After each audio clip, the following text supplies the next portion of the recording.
لا شريك له وأشهد أن محمدا عبده ورسوله صلوات الله تبارك وتعالى عليه وعلى آله وأصحابه وذرياته وأهل بيته وأهل طاعته وبارك وسلم تسليما كثيرا كثيرا. أما بعد فأعوذ بالله من الشيطان الرجيم. بسم الله الرحمن الرحيم. كذلك إنما يخشى الله من عباده العلماء. صدق الله مولانا العظيم.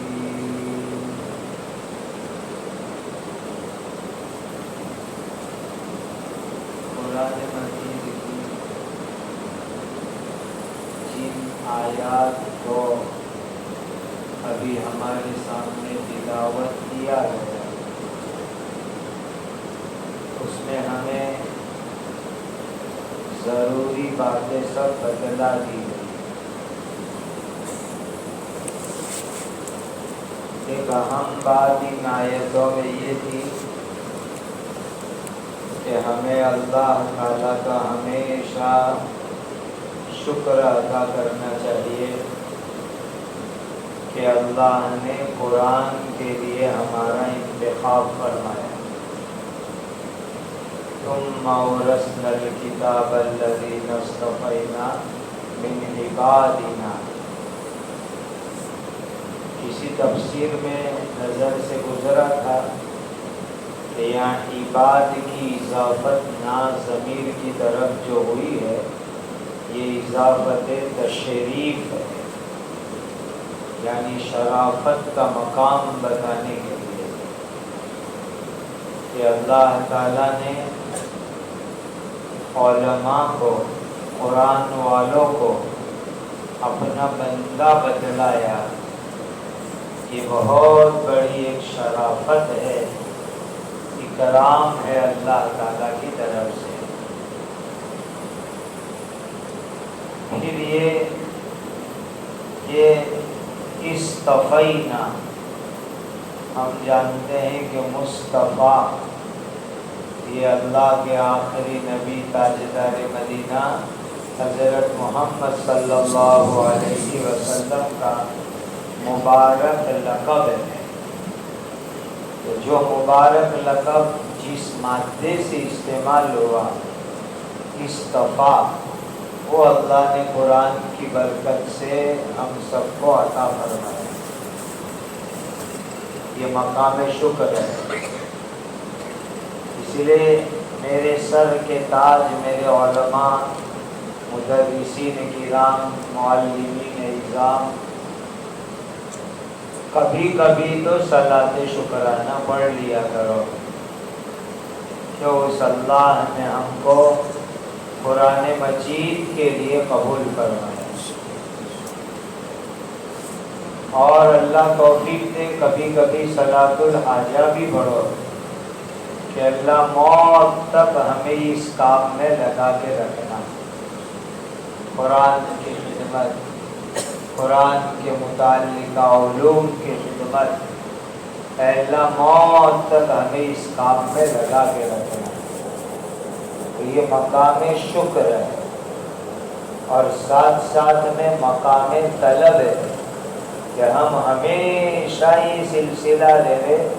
اس کے لیے اللہ تعالیٰ سے دعاؤں کا اہتمام کریں. یہ مانگنا اس وجہ سے کہ اللہ تعالیٰ کی ذات غنی بھی ہے. غنی یعنی جن کو کسی کی ضرورت نہ ہوئے، ایسی ذات کو غنی کہا جاتا ہے. تو وہ غنی بھی ہے. کہیں ہماری زندگی میں ہم سے کوئی ناشکری ایسی ہو جاوے کہ کہ وہ اس مبارک خدمت سے ہم کو محروم کرنے لگے. اسی ناشکری اور ناقدری کی نحوست میں چونکہ یہ آیت تو ہم پڑھتے ہیں، امت کو بھی سناتے ہیں، تو کبھی ہمیں اپنی ذات پر بھی آیت لینی چاہیے. وَلَئِن كَفَرْتُمْ إِنَّ عَذَابِي لَشَدِيدٌ. ناشکری کبھی ہو گئی، یہ کوئی کم عذاب ہے کہ اللہ قرآن کی خدمت چھین لے، دین کا کام چھین لے اور دنیا میں لگا دے، کاروبار میں لگا دے. یہ بھی کوئی چھوٹا موٹا عذاب نہیں ہے، یہ بھی بڑا بھاری عذاب ہے. اس لیے شکر زبان پر بھی ہو، دل میں بھی ہو. کوئی پوچھے کہ بھائی آپ کیا کام کرتے ہیں، تو پوری ہمت سے اللہ کا شکر ادا کرتے ہوئے کہو الحمدللہ میں ناظرہ قرآن پڑھاتا ہوں. پوری ہمت سے شکر کے جذبات کے ساتھ کہو الحمدللہ اللہ نے مجھے اس کام کے لیے قبول کیا ہے. قرآن کا معنی پڑھاتا ہوں، تفسیر پڑھاتا ہوں، ناظرہ پڑھاتا ہوں، شکر کے ساتھ. اور صلاۃ الحاجہ پڑھ پڑھ کر کے دعائیں مانگنی کہ اللہ تعالیٰ موت تک اس مبارک کام میں ہمیں لگا کر کے رکھے، موت تک. بلکہ مالک سے یہ مانگو کہ ہماری روح اس حال میں قبض ہوئے کہ ہم قرآن کی خدمت کر رہے ہو، اس حال میں روح قبض ہوئے. یہ مانگو اللہ تعالیٰ سے. اللہ کے خوش نصیب بندوں کو ایسی سعادت ملتی ہے، پڑھا رہے ہیں، بلاوا آیا، چلے گئے. کیسی خوش نصیب موت. قرآن پڑھا رہے، حدیث پڑھا رہے، دین پڑھا رہے اور بلاوا آیا اور چلے گئے. یہ مانگو اللہ تعالیٰ سے. دعاؤں میں مانگنے کی یہ چیز ہے کہ اللہ ہماری زندگیاں کھپ جائے، ہماری ساری صلاحیتیں لگ جائے قرآن کے لیے، آپ کے دین کی خدمت کے لیے، اور موت اس حال میں آئے کہ ہم آپ کے دین کا کام کر رہے ہو. وہاں ایک جماعت ہے قیامت میں، وہ جماعت کے اندر اللہ مجھے آپ کو شامل کر دے، ہمارا کام ہو گیا. وہ جماعت کا نام ہے اہل القرآن، ہم اہل اللہ وخاصتہ. قرآن والے، قرآن پڑھنے پڑھانے والے، یہ اللہ کے گھر کے لوگ ہیں. ہم اہل اللہ، اللہ کے گھر کے لوگ. حالانکہ دوسری طرف ہمارا ایمان کیا ہے؟ لم یلد ولم یولد ولم یکن لہ کفوا احد. اللہ کی بیوی نہیں، اللہ کے بچے نہیں، اللہ کا خاندان نہیں.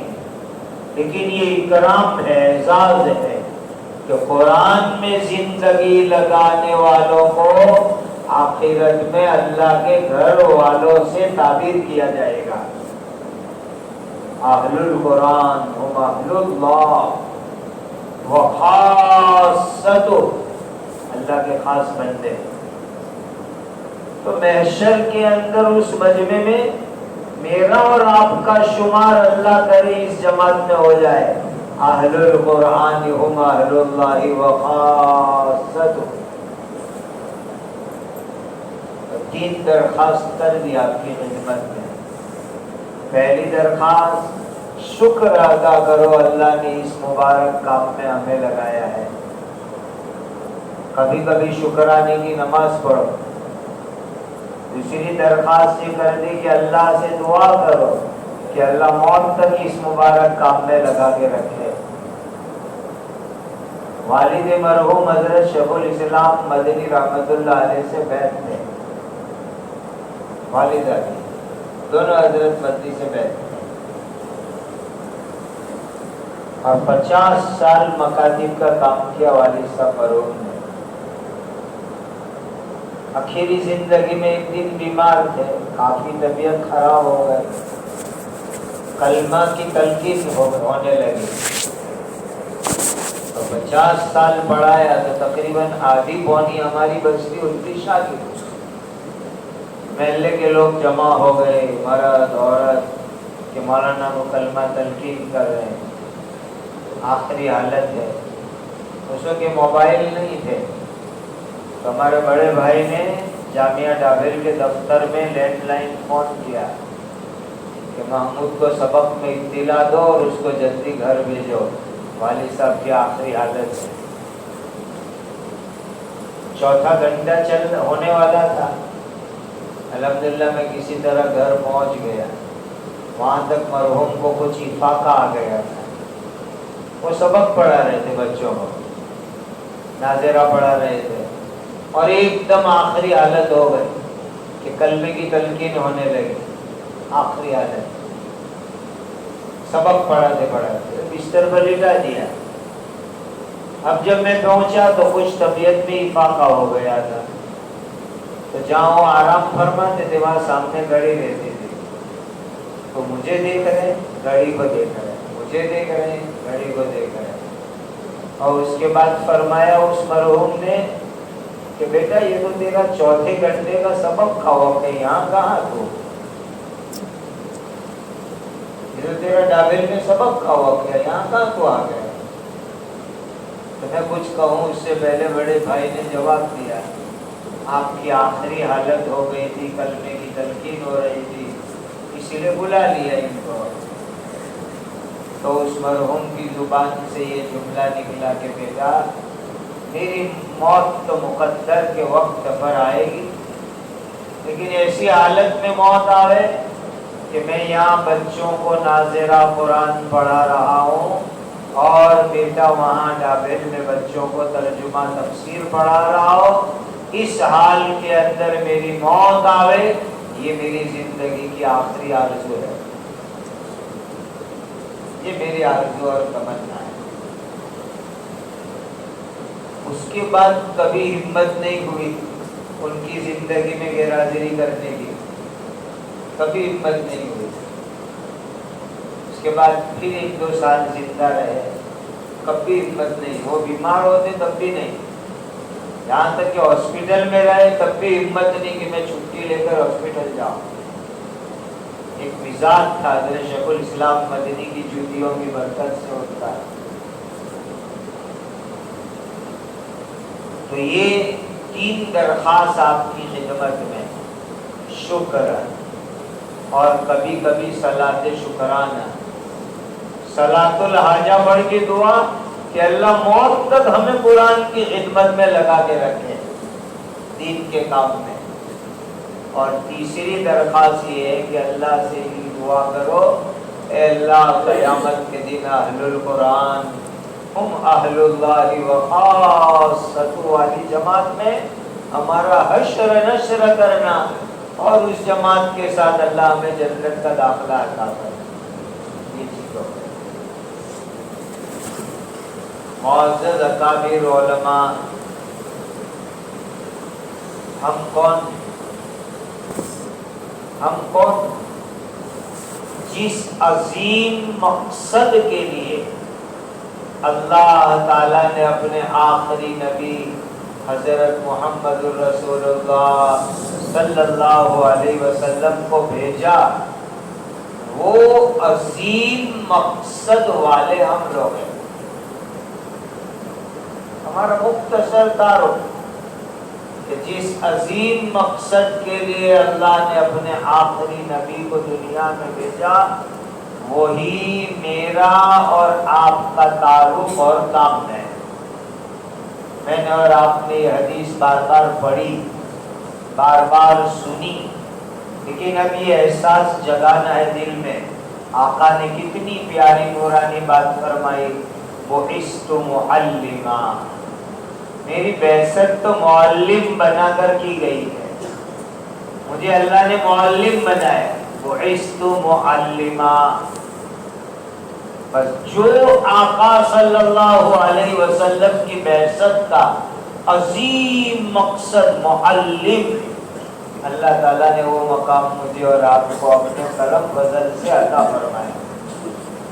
اتنا اونچا مقام اللہ نے دیا ہے کہ معلم ہم کہلاتے ہیں. اب معلم کے اندر کیا صفات ہونے چاہیے، کیا خوبیاں ہونی چاہیے ایک معلم کے اندر؟ اسی لفظ معلم کے اوپر غور کرو تو صفات خود بخود سمجھ میں آ جائیں گے، اور اللہ کرے کہ یہ صفات میری آپ کی زندگی میں آ جاوے. کہو آمین. معلم، بعثت معلما. لفظ معلم میں 4 حرف ہے، میم عین لام میم، 4 حرف سے معلم لفظ بنا. اور یہ 4 میں سے ہر حرف ہمیں اپنی صفت اور خوبی یاد دلاتا ہے. پہلا حرف میم، میم یہ ہم کو یاد دلاتا ہے کہ معلم محنتی ہونا چاہیے، محنت کرنے والا ہونا چاہیے معلم. اور محنت پر اللہ کھولتے ہیں، والذین جاہدوا فینا لنہدینہم سبلنا. محنت کرو گے اللہ راہ کھولیں گے. کیسی راہیں کھولیں گی؟ ایسی راہیں کھولے گی کہ ایک حافظ قرآن معلم ہے، لیکن اس کی محنت کی برکت سے بستی میں ایسے بچے تیار ہوئے جو مستقبل میں شیخ الحدیث بن گئے. کھولیں گے اللہ تعالیٰ معلم کی محنت کی برکت سے. ہمارے ایک شیخ الحدیث صاحب ایک مدرسے کے، ایک دن مجھے سنانے لگے کہ میں کیسے شیخ الحدیث بن گیا.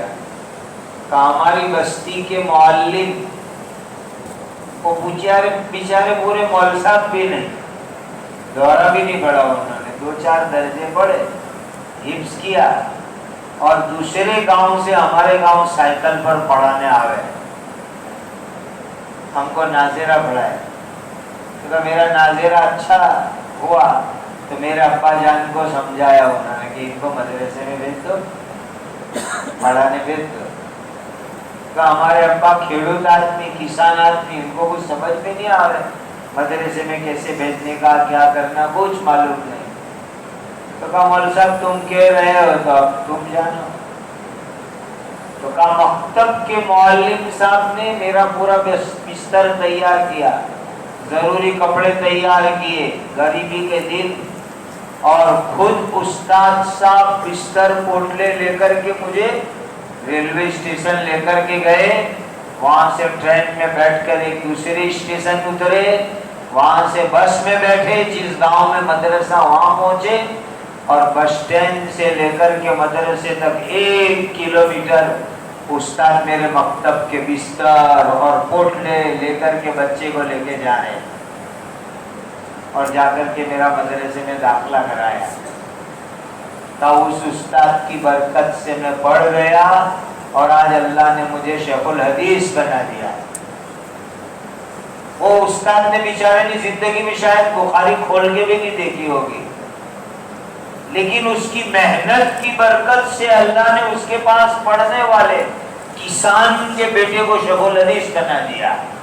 یہ ہے والذین جاہدوا فینا لنہدینہم سبلنا.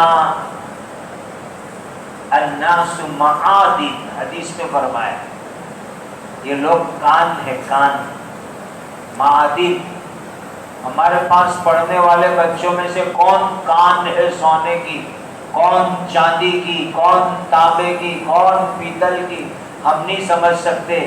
ان بچوں کے اوپر ہماری محنت ایسی ہو ایسی ہو ایسی ہو کہ مسلمانوں کی مستقبل میں آنے والی نسلیں پکی سچی مسلمان بن جائے. ایسی محنت ہو ہماری. اسی میں سے مفتی اعظم بنے، اسی میں شیخ الحدیث بنے، اسی میں سے مفسر قرآن بنے، اسی میں سے قاری مقری بنے، ہماری محنت کی برکت سے۔ ان محنتوں کو معمولی مت سمجھو۔ تو ایک معلم کی پہلی صفت محنتی ہونا چاہیے، اور محنت کی 3 شق یاد رکھو۔ نمبر 1، اپنے پاس پڑھنے والے بچوں پر محنت، چاہے عربی کتابیں پڑھاوے، چاہے فارسی کی پڑھاوے، چاہے ناظرہ پڑھاوے، چاہے مکتب پڑھاوے، لیکن اپنے پاس پڑھنے والوں پر محنت۔ نوکری مت سمجھو، ملازمت مت سمجھو، یہ سمجھو کہ میں اللہ کے دین کا خادم ہوں، دین کا کام میں کر رہا ہوں۔ محنت۔ دوسری محنت ہونی چاہیے، جس بستی کے اندر ہم پڑھا رہے ہیں وہ بستی اور اس کے اطراف و جوار پر، ایک تو آنے والے طلبہ پر، دوسری محنت بستی والوں پر، لِتُنذِرَ أُمَّ الْقُرَىٰ وَمَنْ حَوْلَهَا، جہاں پڑھا رہے ہیں وہ اور اس کے اطراف و جوار پر محنت ہماری ہونی چاہیے، بہت اہم اور بہت ضروری ہے۔ اگر ہم معلمین نے محنت کر دی تو انشاءاللہ بستیوں میں ارتداد کبھی نہیں آ سکتا۔ ہماری صحیح نہج کی محنت میں اللہ وہ تاثیر پیدا فرمائیں گے کہ علاقوں میں کبھی ارتداد انشاءاللہ نہیں آئے گا۔ ہماری محنت بستی پر، بستی کے اطراف میں، اور محنت خالص دین کی نسبت ہے۔ تیسری محنت ہماری ذات پر بھی محنت کرنی ہے کہ میں سچا پکا دیندار بن کے زندگی گزاروں، سنت کے مطابق زندگی گزاروں، میرے انفرادی اعمال بھی صحیح ہو، اور میری خلوت اور جلوت اچھی ہو، میری تنہائی کی زندگی، میری باہر کی زندگی اللہ کے ڈر والی ہو۔ اپنی ذات پر بھی محنت، یا ایھا الذین آمنوا علیکم انفسکم، اپنی ذات پر بھی محنت کرنی ہے ہمیں۔ یہ 3 محنت ہماری ذمہ داری میں آتی ہے۔ ہمارے پاس پڑھنے کے لیے آنے والے طلبہ عزیز، پیارے پیارے بچے جو امت کا مستقبل ہے، ان پر ہماری محنت ہو جائے، اور کیسی محنت ہو جائے کہ ان بچوں میں سے ہیرے تیار ہو جائے۔ قابل ہونا ایک تو محنت ہماری کہ ہر بچہ پکا مسلمان بنے، ایک محنت یہ، اور دوسری کیا، انہی بچوں میں سے حافظ، عالم، مفتی بننے کے لیے مدرسے میں ہم محنت کر کے بھیجے، یہ ہمارے لیے صدقہ جاریہ۔ دوسری محنت بستی پر، بستی والوں پر، اطراف والوں پر، اور تیسری محنت اپنی ذات کے اوپر بھی ہمیں کرنی ہے، بہت اہم اور ضروری۔ آپ میرے سر کے تاج ہو، آپ کی جوتیوں کو میں تاج سمجھتا ہوں اپنے سر کا، لیکن ایک بات میں آپ سے عرض کروں، آپ کی گستاخی ہرگز نہیں کرنی، اللہ مجھے معاف فرمائے، کبھی یہ دن نہ لاوے کہ میں آپ کی گستاخی اور بے ادبی کروں، لیکن ایک بات، درس، مذاکرہ، اتنا بڑا مجمع مسجد کے اندر بیٹھا ہے، کتنے لوگوں نے مسجد کے اندر داخل ہونے کی سنت پر عمل کیا؟ کتنے لوگ مسجد میں سنت کی نیت کے ترتیب سے آئے؟ خود سوچو، میں کسی کی توہین نہیں کرتا ہوں۔ کفا بنفسک الیوم علیک حسیبا، اپنا محاسبہ خود کرو کہ ہم نے مسجد میں آنے کی سنت پر عمل کیا، اپنی ذات پر بھی محنت کرنی ہے۔ ہمارے یہاں مسنون دعائیں بچوں کو یاد کراتے ہیں، تو معلم بیچارہ کیا سمجھتا ہے بچوں کو یاد کرانا ہماری ذمہ داری، بچے بعد میں، پہلے معلم خود تو مسنون دعا پڑھے، خود مسنون دعا کے پابند بنے، پڑھے خود. ابھی شعبان کے اندر 1200 علماء کی ایک مجمع سے میں بات کر رہا تھا،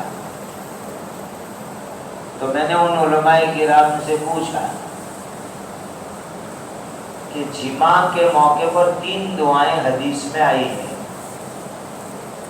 ایک دعا آئی ہے پہلی ملاقات کا، دوسری دعا آئی ہے جب بھی جمعہ کرے اس موقع پر کپڑے نکالنے سے پہلے، تیسری دعا آئی ہے منی نکلے اس وقت پر، لیکن وہ دعا دل میں پڑھنی ہے. اچھا بتاؤ کس کو یاد ہے؟ 1200 علماء کا مجمع تھا، تو پورے مجمع میں 1 یا 2 عالم نے ہاتھ اٹھایا، وہ بھی ایک ہی دعا یاد اتنے سے. پھر میں نے ایسے ہی کہا ان علماء کرام کو، جمعہ کتنے کی زندگی میں آج تک؟ میں نے کہا خون کے آنسوؤں سے رو. کیا مسنون دعائیں صرف بچوں کے واسطے ہیں؟ ہمارے لیے نہیں ہے مسنون دعائیں. اپنی ذات پر محنت، ہم سنت سیکھے زندگی میں لائے، مسنون دعائیں ہم پڑھے، ہم یاد کریں، ہم عمل کریں. اپنی ذات پر بھی محنت بہت ضروری ہے. تو یہ محنت کی 3 سکے یاد رکھو: اپنے پاس پڑھنے والے طلباء پر محنت، بستی اور اطراف پر محنت، اور اپنی ذات کے اوپر محنت. علیکم انفسکم، اپنی ذات پر بھی محنت کرو. اور محنت کرو گے تو اللہ محنت کو برباد نہیں کریں گے. ہمارا ایمان ہے والذین جاہدوا فینا لنہدینہم سبلنا. اب نیت کرو کہ انشاءاللہ یہ 3 نوعیت سے محنت کریں گے. دوسرا حرف ہے عین، معلم لفظ میں دوسرا حرف ہے عین. عین کیا ہماری ذمہ داری یاد دلاتا ہے؟ کیا صفت یاد دلاتا ہے؟ معلم علم و عمل والا ہونا چاہیے. علم. اب دارالعلوموں کے اندر کتابیں پڑھانے والے معلمین کیا سوچتے ہیں کہ ماشاءاللہ ہمیں مطالعہ کرنا ہے اور مطالعہ کر کے پڑھانا ہے. لیکن ہمارے مکاتب کے مدرسین کیا سوچتے ہیں کہ مطالعہ تو ہمارے لیے ہے ہی نہیں، ہمیں کیا کا مطالعہ ہے. یاد رکھو جتنا مطالعہ کرنا ضروری ہے بخاری پڑھانے والے کے لیے، اس سے زیادہ مطالعہ اہم ہے ناظرہ مکتب پڑھانے والوں کے لیے. اس سے بھی زیادہ اہم ہے مطالعہ کرنا. اور اس کو کیا مطالعہ کرنا ہے کہ مثلا کل تشدید کا بیان بچوں کو پڑھانا ہے، تو یہ معصوم بچوں کو میں تشدید کیسے سمجھاؤں گا، ان کی ذہنی سطح کے مطابق کون سی مثال ہوگی کہ جس کے ذریعے میں ان کو تشدید سمجھا پاؤں گا. ان بچوں کو حروف کی پہچان کرانی ہے تو الف سے لے کر یا تک کے حروف کی پہچان میں خارجی مثالوں سے، ان کی ذہنی سطح کے مطابق کی مثالوں سے کیسے سمجھا پاؤں گا کہ بیٹا اس کو الف کہتے ہیں، اس کو یا کہتے ہیں، اس کو نون کہتے ہیں. یہ مطالعہ کرنا ہمارے لیے بہت ضروری، بہت ضروری، بہت ضروری. علم مطالعے سے آئے گا. علم اپنے بڑوں سے سیکھنے سے آئے گا. اسی لیے جو بات ہماری سمجھ میں نہیں آئے گی کیسے پڑھانے کا، اپنے بڑوں کو پوچھ لینے کا، اساتذہ کو پوچھ لینے کا. پیوستر شجر سے امید بہار رکھ، بڑوں سے جڑے رہنا پڑے گا.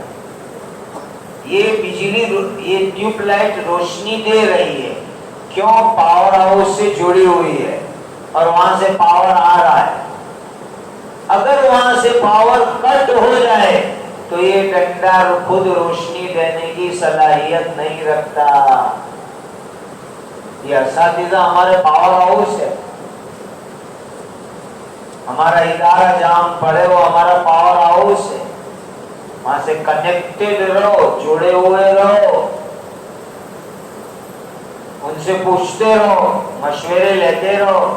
تعلیم تربیت میں جو مشکلات آتی ہیں اس کے مشورے لیتے رہو.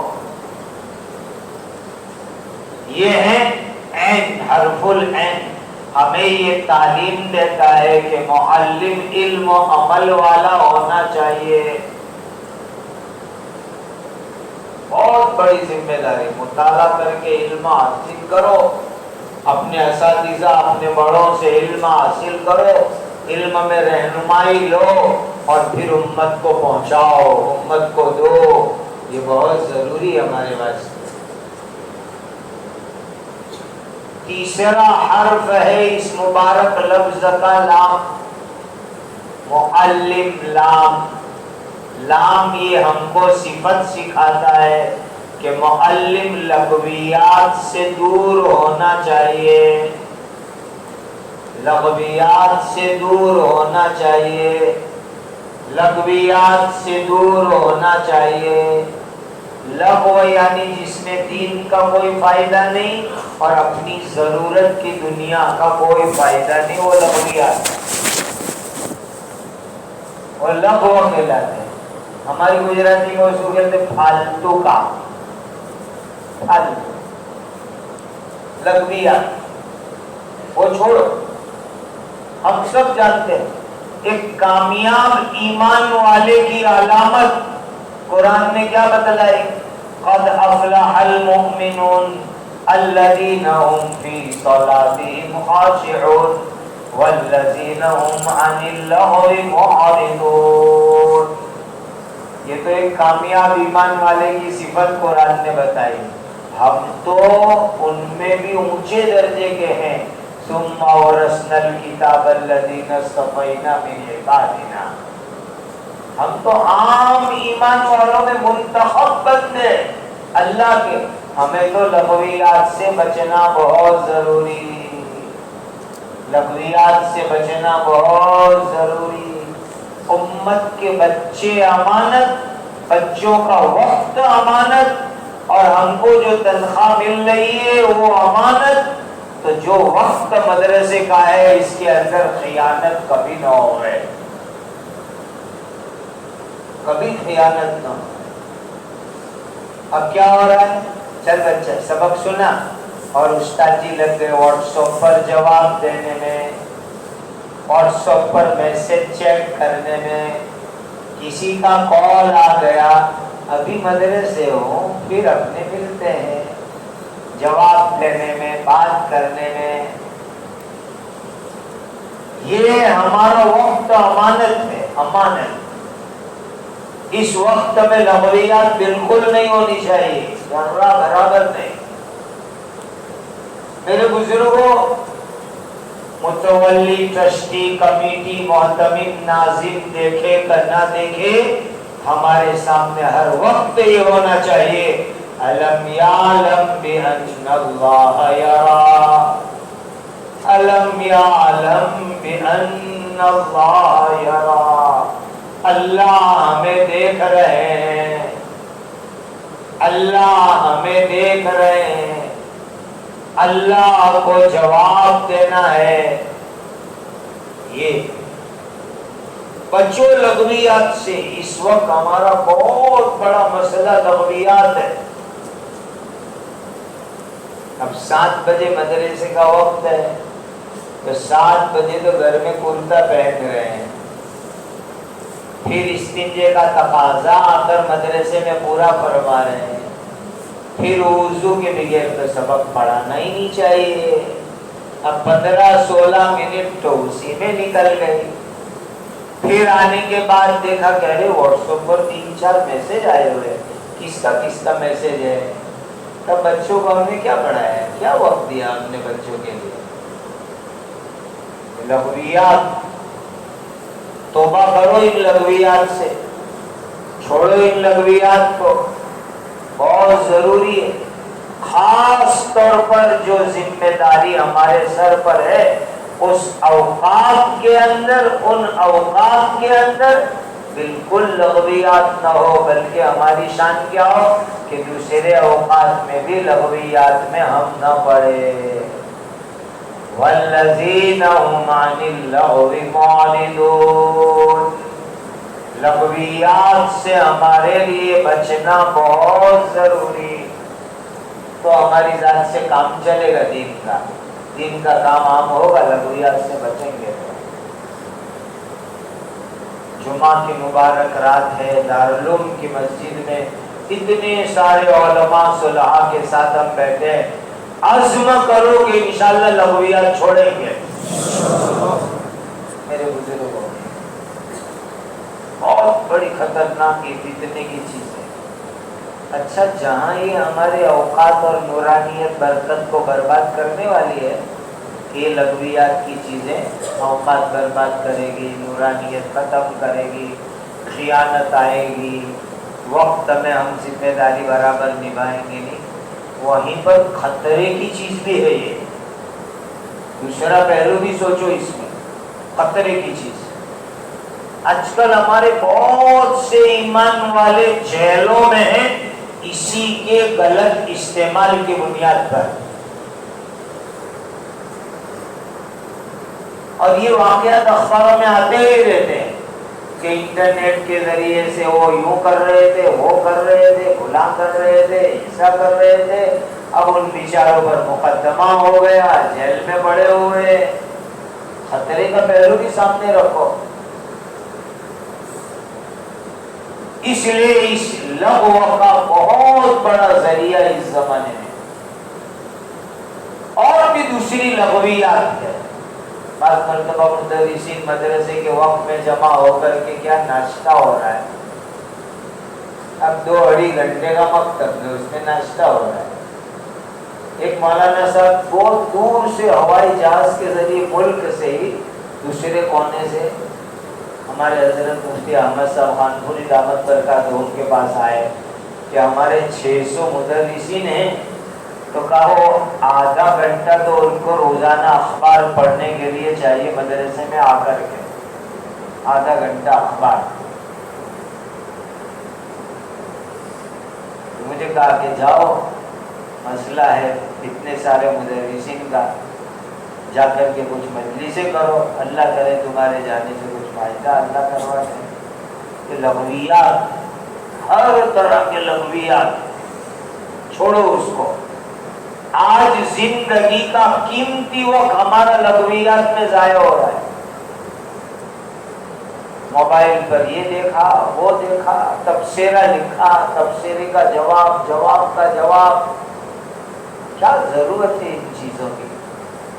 اس سے کیا اصلاحی جو ہے تحریکات وجود میں آ گئی، کیا اصلاحی فائدے ہو گئے کہ ہم اس چکروں کے اندر پڑے رہے۔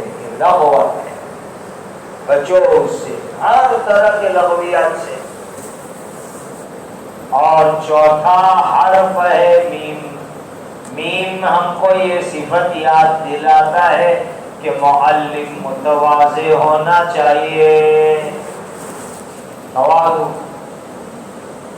بخاری شریف میں آپ نے مثال پڑھی ہے زمینوں کی الگ الگ قسم، نبی پاک صلی اللہ علیہ وسلم نے بیان فرمایا کہ اس میں ٹاپ کوالٹی کی نمبر 1 زمین کیا بتائے کہ جو زمین پانی کو جذب کرے اور اندر سے اگاوے، خود بھی فائدہ دوسروں کو بھی فائدہ ہو رہا ہے، کہ بس یہ چیز ہمارے اندر آ جائے، اور یہ آئے گی تواضع کی برکت سے، یہ صفت ہمارے اندر آئے گی۔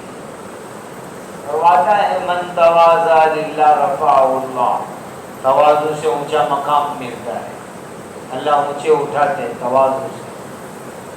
ہمارے گھمنڈ کی بہت شکلیں ہیں، طلبا کے سامنے بھی گھمنڈ کرتے ہیں، معمولی بات پر تیرا سبق نہیں سنیں گے، جا تیری طرف نہیں دیکھیں گے، اس سے ناراض ہو جائیں گے۔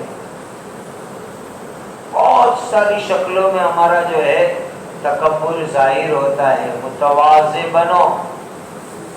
متواضع بنو گے تو یہ طلبہ ہماری طرف کھینچے کھینچے آئیں گے, کھینچے کھینچے آئیں گے, ہم سے استفادہ کریں گے. وَلَوْ كُنْتَ فَظًّا غَلِيظَ الْقَلْبِ لَانفَضُّوا مِنْ حَوْلِكَ فَبِمَا رَحْمَةٍ مِّنَ اللَّهِ لِنتَ لَهُمْ وَلَوْ كُنْتَ فَظًّا غَلِيظَ الْقَلْبِ لَانفَضُّوا مِنْ حَوْلِكَ. یہ بد زبانی, بد اخلاقی, بد قلبی اور اس کے نتیجے میں تکبر, تو کہا یہ تمہارا فیض نہیں چلے گا, فیض نہیں چلے گا تمہارا, یہ دور ہو جائیں گے. اور اگر تواضع اور نرمی اختیار کرو گے فیض چلے گا, تم سے لوگ مستفید ہوں گے, تمہارے علم کا فیض ہوگا. تو یہ 4 صفات یاد کر لو میرے بزرگوں. معلم میم محنتی ہو, عین علم و عمل والا ہو, لام لغویات سے بچنے والا ہو, پھر میم کہتا ہے کہ متواضع ہو. کہو انشاءاللہ یہ 4 صفات اپنے میں پیدا کریں گے. معلم ایسا ہونا چاہیے. اچھا, ایک بڑی بات, اللہ تعالیٰ نے ہمیں نسل انسانی کا معمار بنایا ہے, کہ مسلمانوں کی موجودہ اور آنے والی نسلوں کا معمار اللہ نے ہمیں بنایا ہے. آج کے حالات کے اعتبار سے ایک کام کرنے کی بہت ادب سے درخواست کرتا ہوں, بہت ادب سے درخواست آپ کی خدمت میں, کیونکہ یہ زمانہ وہی ہے جس کے لیے آقا نے ارشاد فرمایا تھا, یصبح مؤمنا ویمسی کافرا ویمسی مؤمنا ویصبح کافرا. مشکات شریف میں کتاب الفتن میں پہلے حدیث ہے, صبح میں ایک آدمی ایمان والا شام کو کافر, شام کو ایمان والا صبح میں کافر. اچھا, گھر میں بیٹھے ہم, ہمارے لوگوں کے بیچ میں بیٹھے, عبرت کے لیے کہتا ہوں میں, عبرت کے لیے, نہ طنز نہ کوئی بیجا تبصرہ, عبرت کے لیے میرے بزرگوں. ایک عجیب بات ہے, یہ تو آپ لوگ سن رہے ہیں کہ لڑکیاں ہماری مرتد ہو رہی ہے, سنتے ہوں گے آپ لوگ بھی, اور مرتد ہو کے ایمان سے نکل رہی ہے. سنو رلانے والی بات, ایک معلم اور مدرس صاحب, کئی سالوں کے معلم اور مدرس, تازہ کارگزاری ہے, اللہ کے گھر میں بیٹھ کے کہہ رہا ہوں, ان کی بیٹی بھی مرتد ہو گئی.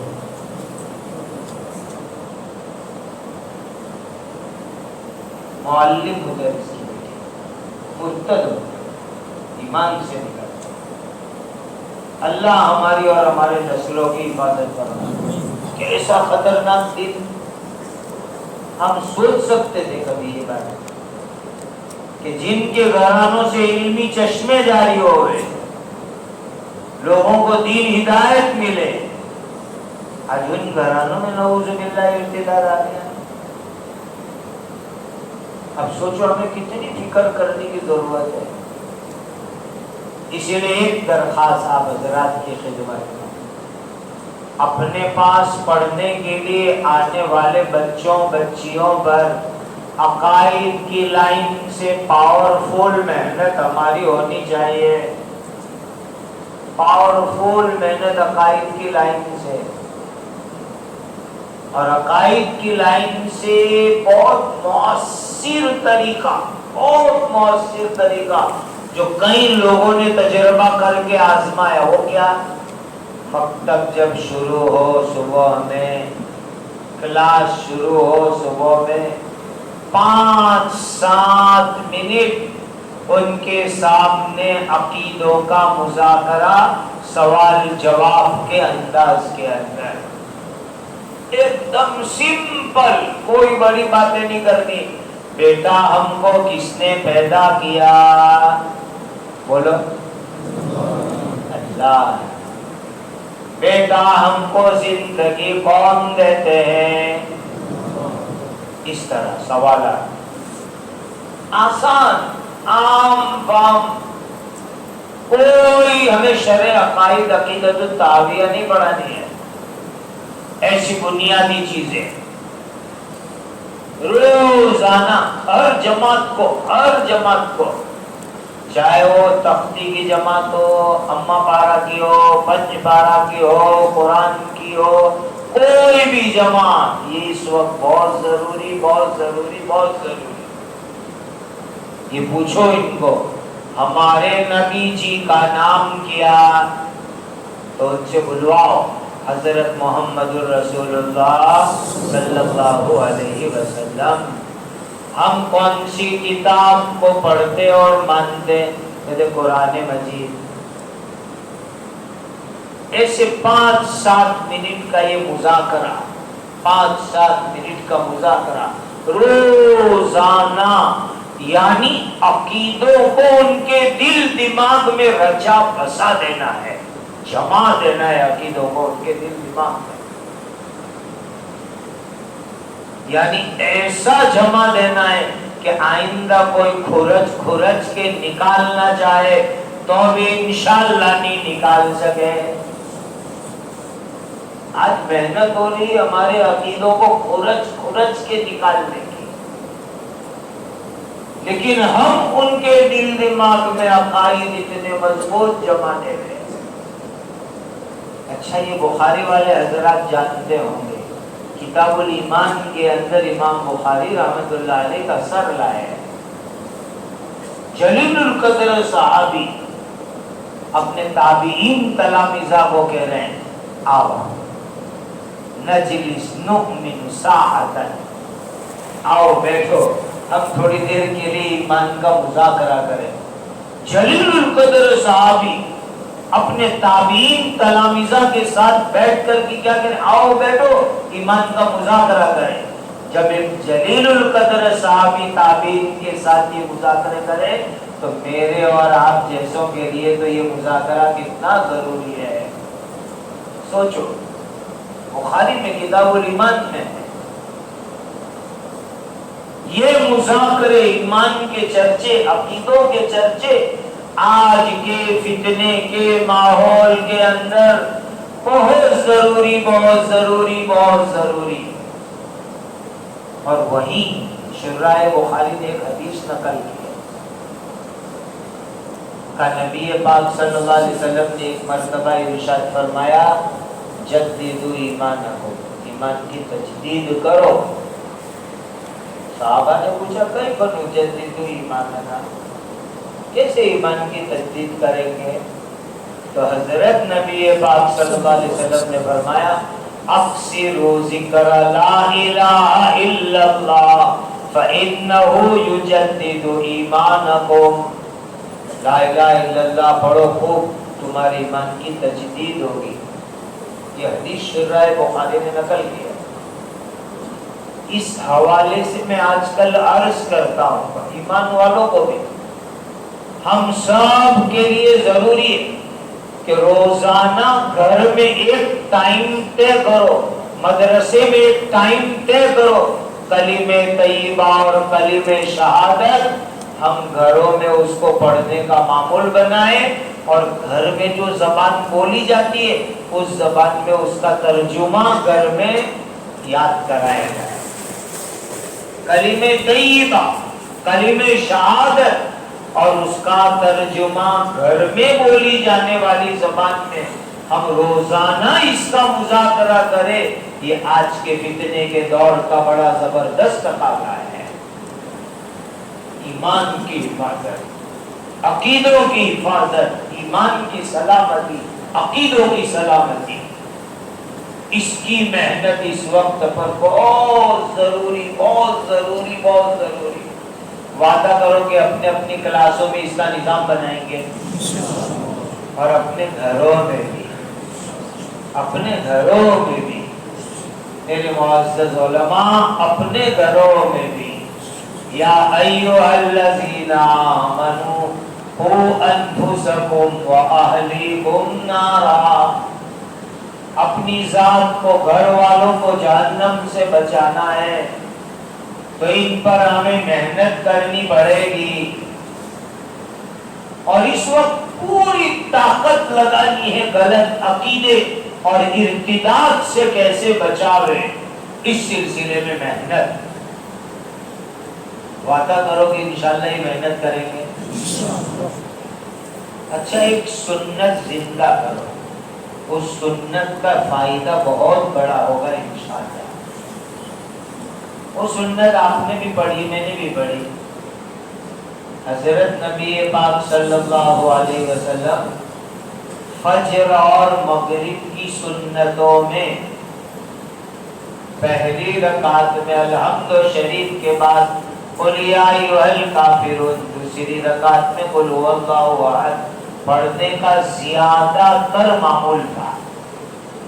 اگرچہ دوسری روایت میں سورہ آل عمران اور سورہ بقرہ کی آیتوں کا بھی تذکرہ ہے، لیکن وہ بھی توحید والی آیتیں ہی ہے۔ قل یا اہل الکتاب تعالوا الی کلمۃ سواء بیننا وبینکم الا نعبد الا، وہی آیتیں وہاں بھی، لیکن یہ آسان ہے کہ نبی پاک صلی اللہ علیہ وسلم فجر اور مغرب کی سنت میں پہلی رکعت میں کیا پڑھتے تھے؟ قل یا ایھا الکافرون، دوسری رکعت میں قل ھو اللہ احد۔ یہ سنت زندہ کرو اور امت میں زندہ کرواؤ۔ ترمذی شریف میں ایک حدیث ہے، اس کو اس کے ساتھ جوڑو۔ ایک صحابی نے پوچھا، اے اللہ کے رسول صلی اللہ علیہ وسلم، میں رات کو سوتے وقت کیا پڑھوں؟ تو نبی، ایسی کئی روایت ہے رات کو سوتے وقت کے اعمال کی۔ ایک صحابی نے پوچھا، میں رات کو سوتے وقت کیا پڑھوں؟ تو نبی پاک صلی اللہ علیہ وسلم نے فرمایا قل یا ایھا الکافرون پڑھ کے سویا کرو۔ پھر آگے جو بات جملہ ارشاد فرمایا وہ بڑا زبردست جملہ، اس سورت کی برکت سے شرک سے براءت ہوگی۔ ترمذی میں یہ جملہ ہے، اس سورت کی تلاوت کی برکت سے تمہارا ایمان شرک سے پاک ہوگا، شرک سے برات ہوگی۔ یہ سنت زندہ کرو اور کرواؤ امت میں کہ فجر اور مغرب کی سنت، فجر سے دن شروع ہوتا ہے، مغرب سے رات شروع ہوتی ہے، اور رات سوتے وقت قل یا ایھا الکافرون۔ اس سنت کے اوپر عمل کی برکت سے انشاءاللہ اللہ ہمارا ایمان شرک سے صاف کریں گے، اور قل ھو اللہ کی برکت سے ایمان میں جماؤ آئے گا۔ ایک ملک کی، ہمارے ملک کے بہت بڑے بزرگ ان ارتدادی حالات سے بہت دکھی ایک دن مجھے تذکرہ کرنے لگے۔ میں نے کہا حضرت فقیر کی سمجھ میں ایک رائے آتی ہے، میں نے یہ سنت بتائی، پھر یوں کہا قل یا ایھا الکافرون اور قل ھو اللہ کا علاقائی زبان میں ترجمہ کرو، کہ مسجدوں میں لگاؤ، گھروں میں لگاؤ، تاکہ مومن اس کو دیکھتے رہے، ایمان مضبوط ہوتا رہے۔ تو وہ تو مچل اٹھے کہ میرا بوجھ ہی دور ہو گیا، جو میں مدتوں سے بوجھ میں تھا کہ مسلمانوں کو غلط عقیدوں اور ارتداد سے کیسے بچانا۔ میں نے کہا قل یا ایھا الکافرون اور قل ھو اللہ کا علاقائی زبان میں ترجمے کرو، اور اس کو مسجدوں میں لگاؤ، گھروں میں لگاؤ، مسلمانوں کو یاد کراؤ۔ اس کی برکت سے انشاءاللہ ہمارا ایمان غلط چیزوں سے بچے گا اور ایمان میں تراوٹ اور تازگی آئے گی۔ بہت بڑی محنت کرنی اس وقت اصلاحی۔ میں آپ سے درخواست کرتا ہوں کہ یہ فکر آپ چھوڑیں گے، کہو انشاءاللہ امت کا ایمان بچانا، ارتداد سے بچانا، غلط عقیدوں سے بچانا۔ اچھا، ایک ملفوظ سناؤ، بڑی بات ہے، بڑوں کی بات بڑی ہوتی ہے۔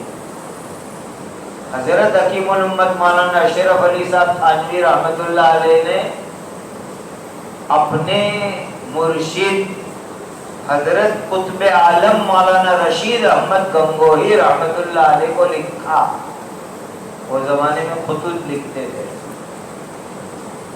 حضرت مولانا تھانوی جیسے انسان اور لکھ رہے ہیں حضرت گنگوہی رحمت اللہ علیہ کو. ہماری مسلک دیوبند کی دو بنیاد ہے، حضرت مولانا قاسم صاحب نانوتوی، تو ادھر حضرت مولانا رشید احمد گنگوہی. ان کو لکھا اور آج سے 100 سے زیادہ سال ہو گئے، تب کی بات ہے. تو آج اس بات کی کتنی ضرورت ہے سوچو. حضرت تھانوی جیسے مرشد اور مجدد لکھتے ہیں حضرت گنگوہی کو کہ حضرت مجھے 3 دعائیں مانگنے کا میں روزانہ اللہ سے اہتمام کرتا ہوں. 3 دعائیں مانگنے کا میں روزانہ اللہ سے اہتمام کرتا ہوں. حضرت گنگوہی کو جب وہ خط پہنچا تو حضرت مولانا رشید احمد صاحب رحمت اللہ علیہ نے فرمایا مجھے بہت اچھا لگا کہ یہ 3 دعاؤں کا تم اہتمام کرتے ہو، پابندی کرتے ہو. اور مجھے یہ ملفوظ سنایا اس وقت کے بہت بڑے اللہ کے ولی عالم دین حضرت شیخ مفتی احمد صاحب خانپوری دامت برکاتہ. اور حضرت نے یوں فرمایا کہ جس دن سے حضرت تھانوی کا یہ خط اور ملفوظ میں نے پڑھا، میں خود بھی روزانہ یہ 3 دعا اللہ سے مانگتا ہوں. تو دعا مانگنے والا اور خط لکھنے والے مجدد ملت حضرت تھانوی، اور جس کو لکھا حضرت مولانا رشید احمد گنگوہی، اور ناقل جن سے ہم نے سنا وہ بھی وقت کے بڑے ولی کا 3 دعائیں. 100 سال سے زیادہ ہو گیا. آج کے حالات میں ان 3 دعاؤں کی بہت ضرورت ہے. کون سی 3 دعائیں کا نمبر 1 حضرت تھانوی لکھتے ہیں میں روزانہ اللہ سے دعا کرتا ہوں اہدنا الصراط المستقیم صراط الذین انعمت علیہم غیر المغضوب علیہم ولا الضالین. نماز کے علاوہ روزانہ 1 مرتبہ میں اپنے اللہ سے یہ دعا کرتا ہوں اللہ ہمیں سیدھے راستے پہ چلانا. المغضوب ضالین یہود نصارا کے طریقے سے اللہ ہمیں بچا بچا کے رکھنا. حضرت تھانوی یہ دعا مانگ رہے اللہ سے، تو میرے اور آپ کو تو یہ دعا کتنی مانگنی چاہیے سوچو. یہ پہلی دعا ہو گئی. کیا دعا؟ اہدنا الصراط المستقیم صراط الذین انعمت علیہم غیر المغضوب علیہم ولا الضالین. دوسری دعا ربنا لا تزغ قلوبنا بعد إذ هديتنا وهب لنا من لدنك رحمة إنك أنت الوهاب. اے اللہ آپ نے ہمیں ہدایت دی، ایمان دیا، اب ہمارے دلوں کو ایمان اور ہدایت سے ہٹا نہ دینا. اوہو وہ لوگ اس زمانے میں یہ دعا کر رہے ہیں، تو آج ہمیں یہ دعا کتنی کرنے کی ضرورت ہے. اچھا ایک دکھ درد بھری بات بتاؤں، چونکہ گھر میں بیٹھے ہیں، اپنی برادری میں بیٹھے ہیں، اپنوں میں بیٹھے ہیں. ایک مولانا صاحب آئے تھے، وہ قادیان گئے تھے. وہاں جو بنجر مسجدیں ہیں اطراف میں پنجاب میں تقسیم کے وقت جو بنجر ہو گئی تھی، ان کی آباد کاری کا وہ کام انہوں نے اٹھایا. تو قادیان بھی گئے تھے. تو انہوں نے آ کر کے وہ آئے تھے تو کہا کہ آپ دونوں ساتھ ہوئے، ایسے وقت میں کارگزاری سناؤ. تو آئے تو میں ان کو لے کر حضرت کے پاس چلا گیا. حضرت مفتی احمد صاحب کا انہوں نے عجیب کارگزاری سنائی کہ قادیان کے اندر قادیانیوں کے ہیڈ کوارٹر کے اوپر ہمارے ملک کے مشہور مدرسے کے فاضل علماء کرام کام کر رہے ہیں، محض بڑی تنخواہ کے واسطے، محض بڑی تنخواہ کے واسطے. اب سوچو میرے ایمان والے علماء کہ یہ دعا مانگنے کی کتنی ضرورت ہے کہ ربنا لا تزغ قلوبنا بعد إذ هديتنا وهب لنا من لدنك رحمة إنك أنت الوهاب. انہوں نے اپنے اساتذہ کے نام گنائے. فلاں مشہور بزرگ سے میں نے بخاری پڑھی, فلاں مشہور بزرگ سے میں نے ترمذی پڑھی, اور آج وہ قادیانیوں کے مرکز میں بیٹھ کر قادیانیوں کے لیے کام کر رہے ہیں, محض بڑی تنخواہ کے واسطے. اب سوچو کہ یہ دعائیں ہمیں کتنی مانگنے کی ضرورت ہے. ربنا لا تزغ قلوبنا بعد إذ هديتنا وهب لنا من لدنك رحمة إنك أنت الوهاب. اور ایک تیسری دعا حضرت تھانوی رحمۃ اللہ علیہ نے لکھا, حضرت گنگوئی کو میں اللہ سے مانگتا ہوں, اللہم ارنا الحق حقا وارزقنا اتباعہ وارنا الباطل باطلا وارزقنا اجتنابہ. یہ ایسا زمانہ آ گیا ہے, حق کیا باطل کیا بہت سی چیزوں میں سمجھ میں ہی نہیں آ رہا ہے. بہت سے امور میں حق کیا باطل کیا سمجھ میں ہی نہیں آ رہا ہے. اللہ ہی سے دعا کرو, اے اللہ حق سمجھا دیجئے اور حق کی اتباع کی توفیق دیجئے, باطل سمجھا دیجئے اور باطل سے بچنے والا بنا دیجئے. آپ سب بھی وعدہ کرو کہ روزانہ یہ 3 دعا کریں گے. پہلی دعا کیا کرو گے؟ اہدنا الصراط المستقیم صراط الذین انعمت علیہم غیر المغضوب علیہم ولا الضالین. ربنا لا تزغ قلوبنا بعد إذ هديتنا وهب لنا من لدنك رحمة إنك أنت الوهاب. اللهم أرنا الحق حقا وارزقنا اتباعه وأرنا الباطل باطلا وارزقنا اجتنابه. عجیب بات بتاؤں, یہ بزرگوں کی لکھی ہوئی نہیں, بزرگوں کا ملفوظ اتنا ہی ہوا. یہ فقیر کا حاشیہ, تینوں دعا میں جمع کے صیغے ہیں. اہدنا الصراط المستقیم ربنا لا تزغ قلوبنا اللہم ارنا الحق حقا, تینوں میں جمع کا صیغہ ہے. تو نیت اپنے اپنے خاندان کی, اپنی قیامت تک آنے والی نسلوں کی کرو. جمع کے صیغے کے اندر اپنی اپنے خاندان کی, اپنی قیامت تک آنے والی نسلوں کی نیت کرو, تو سب کو انشاءاللہ یہ 3 دعائیں ملے گی, اور اس کے برکات ہم اپنی نسلوں میں دیکھیں گے. کرو گے عمل اس کے اوپر؟ اللہ ہم سب کو صحیح معنی میں معلم بنا دے, صفات والا معلم بنا دے, اور وہاں پر اہل القرآن ہم اہل اللہ وخاصۃ والی جماعت میں اللہ شامل فرمائے. اب 1-2 باتیں بزرگوں کی سیدھی میں سناتا ہوں پڑھ کر کے, کیونکہ ذرا سخت بات ہے, تو میں نے سوچا کہ میں اپنے الفاظ میں کیوں سناؤں, سیدھی بزرگوں کی بات سنا دے. یہ کتاب کا نام ہے آپ بیتی, یعنی جس بزرگ کی کتاب فضائل اعمال ہے نا, فضائل اعمال اپنی مسجدوں میں جو تعلیم میں پڑھی جاتی ہے, جو کتاب معلوم ہے نا فضائل اعمال, اسی بزرگ کی لکھی ہوئی یہ کتاب ہے.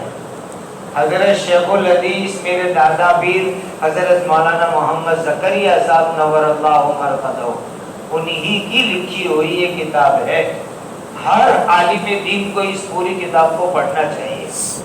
تو حضرت کی ایک لکھی ہوئی بات میں آپ کو سنانا چاہتا ہوں, سیدھے حضرت کے الفاظ کے اندر.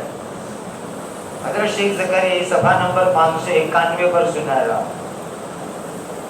حضرت فرماتے ہیں مدرسوں کے متعلق, اوپر سے مدرسے کا عنوان چل رہا ہے, کہ میں نے دیکھا کہ جب کسی بھی ملازم نے معمولی سی بیماری میں چھٹی لی, مثلا سر میں معمولی سا درد یا طبیعت میں کچھ اضمحلال ہوا, تو پھر وہ شخص اچھی طرح سے بیمار ہوئے بغیر نہیں رہا. آج ہم معمولی بیماری کے نام پہ چھٹیاں لیتے ہیں مدرسوں میں اور تعلیم کا نقصان کرتے ہیں. تو حضرت شیخ رحمۃ اللہ علیہ لکھتے ہیں, اگر کسی نے معمولی بیماری کی بنیاد پر چھٹی کی یا طبیعت میں کچھ کمزوری دیکھے تو آج نہیں پڑھائیں گے، آج چھٹی کر ڈالو۔ حضرت شیخ لکھتے ہیں کہ پھر وہ شخص اچھی طرح بیمار ہوئے بغیر نہیں رہا، یعنی کوئی بڑی بیماری میں وہ مبتلا ہوا۔ آگے لکھتے ہیں کہ میں یہ سوچتا رہا، چونکہ کئی حضرات پر میں نے یہ تجربہ دیکھا، حضرت لکھتے ہیں، تو میں نے یہ سوچا کہ یا تو یہ مدرسے کی حق تلفی کی سزا ہے، کہ مدرسے کی حق تلفی کی، کہ معمولی بیماری کے اندر چھٹی کر ڈالی، طلبہ کا نقصان کیا، تو کہا یہ اس کی سزا ہے، یا تو میں نے سوچا کہ لا تتمارضوا فتمرضوا، کہ بتکلم بیمار مت بنو ورنہ حقیقت میں بیمار ہو جاؤ گے۔ یہ حدیث ہے کہ بتکلم بیمار مت بنو ورنہ حقیقت میں بیمار بن جاؤ گے۔ اور یہ عادت ہماری جماعت میں زمانے طالب علمی سے پڑی ہوئی عادت ہے، ہماری جماعت میں زمانے طالب علمی سے عادت چلی آتی ہے کہ بتکلم، یہ حدیث ہے، لا تتمارضوا فتمرضوا، کہ تم بتکلم بیمار مت بنو ورنہ حقیقت کے اندر بیمار ہو ہی جاؤ گے۔ آگے حضرت لکھتے ہیں، دھیان سے سنو، بہت کثرت سے دیکھا کہ جن لوگوں نے مدرسے کے مال میں کوئی خیانت کی، مدرسے کے مال میں کوئی خیانت کی، یا مدرسے کے حقوق میں زیادہ کوتاہی کی، مدرسے کے حقوق میں زیادہ کوتاہی کی، تو کیا ہوتا ہے؟ نمبر 1 وہ بیماری میں مبتلا ہوا، نمبر 2 کسی مقدمے میں پھنس گیا، یا اس کے یہاں کوئی بڑی چوری ہو گئی۔ یہ کتب الارشاد حضرت شیخ زکریا صاحب لکھتے ہیں کہ 3 میں سے ایک سزا اس کو ہونی ہے۔ جس نے مدرسے کے مال میں خیانت کی یا مدرسے کے حقوق میں کوتاہی کی، تو یا تو بیمار پڑا، یا کسی مقدمے میں پھنسا، یا یہ کہ اس کی یہاں چوری ہو گئی۔ پھر حضرت نے آگے عجیب بات لکھی، فرمایا کہ میرے ایک مخلص دوست، میرے بزرگ ایک جگہ ملازم تھے، 150 روپے تنخواہ تھی اس زمانے میں، ایک جگہ سے آفر آ گئی 500 یا 700 تنخواہ کی، دوسری جگہ سے آفر آ گئی، ہم خود اپنا جو ہے محاسبہ کریں کہ 150 روپے کی تنخواہ تھی، دوسری جگہ سے آفر آئی 500 یا 700 کی، تو بس وہ تنخواہ کی ترقی کے لیے دور چلے گئے۔ حالانکہ یہاں جہاں 150 کی تنخواہ میں کام کر رہے تھے، وہاں ان کی ذات سے بہت دینی فائدہ ہو رہا تھا، لیکن زیادہ تنخواہ کے اندر وہ دور چلے گئے، تو ان کے تشریف لے جانے کے تقریباً 1 سال میں ان کے مکان پر ایسی چوری ہوئی کہ بڑا زبردست نقصان ہوا، بڑا زبردست نقصان ان کا ہو گیا، ایسی چوری ہو گئی۔ تو کہا لوگوں نے تسلی کے خط لکھے، تو حضرت شیخ رحمۃ اللہ علیہ فرماتے ہیں کہ میں نے جو ہے مبارکبادی کا خط لکھا، تو مجھ پر بگڑے بھی کہ ایک تو میرا نقصان ہوا اور اوپر سے تم میری مذاق اڑا رہے ہو۔ تو کہا میں نے جواب میں یہ لکھا کہ آپ کے لیے اتنا دور چلا جانا ہرگز مناسب نہیں تھا، جہاں پرانی جگہ میں 150 روپے میں آپ کام کر رہے تھے، وہاں آپ سے بڑا دینی فیض ہو رہا تھا، آپ محض تنخواہ کے چکر میں دوسری جگہ چلے گئے۔ حضرت نے اس عنوان کے اندر جو ہے نا مدرسین منتظمین کے لیے عجیب عجیب باتیں لکھی ہے، وہ ضرور ایک بار ہمیں پڑھنی اور سننی چاہیے۔